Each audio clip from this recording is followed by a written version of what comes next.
এই মুহূর্তের সবচেয়ে বড় খবর, বিগ ব্রেকিং নিউজ দর্শক বন্ধুগণ। তবে হ্যাঁ,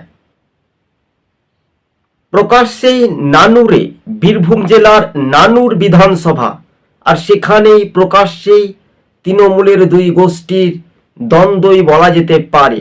কাজল শেখের অনুগামীদের সঙ্গে অনুব্রত মণ্ডলের অনুগামী, তার পরিবার সপরিবার বলছে যে তারা নাকি অনুব্রত মণ্ডলের দল করে বলে। কাজল শেখের অনুগামীরা তৃণমূলের কর্মীদের ওপর আক্রমণ করেছে, এমনটাই অভিযোগ।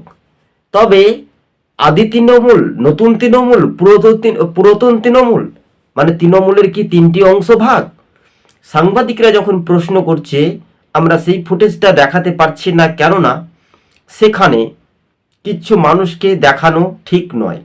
তো স্বাভাবিকভাবে এবং তাদেরকে চরম মারধর শুরু করে, অর্থাৎ তৃণমূলের হয়ে তৃণমূলের গোষ্ঠীদ্বন্দ্ব, অর্থাৎ সেই পঞ্চায়েতের মানুষজন কি বলছেন এবং সপরিবার, সেটা নিয়ে আজকে আপনাদের সঙ্গে পর্যালোচনা করব।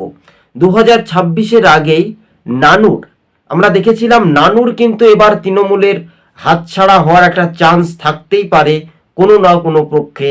তাই এক গোষ্ঠীর সঙ্গে আর এক গোষ্ঠীর যে দ্বন্দ্ব বিবাদ, সেটা কিন্তু শাসক দলের অনুব্রত মণ্ডল বা তৃণমূলের পক্ষ থেকে বা কাজল শেখের পক্ষ থেকে কোনো রকমের আমরা তাদের উক্তি বা বাক্য শুনতে পাইনি।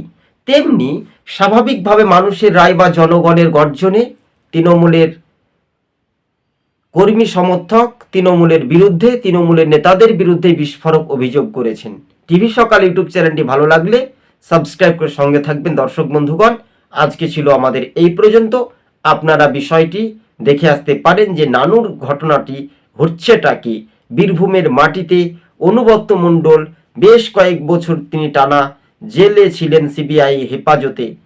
তিনি জেল থেকে মুক্তি পেয়ে জামিন পাওয়ার পর থেকে আবারও সেই বীরভূম জেলার নানুর উত্তপ্ত হয়ে ওঠে। একটা আশ্চর্যজনক ঘটনা। তবে এই ঘটনার কতটা রাজ্যের শাসক দলের শীর্ষ নেতৃত্ব ফের কতটা কড়া নির্দেশ দেওয়া হয়, সেটার উপরে নির্ভরশীল করতে পারে।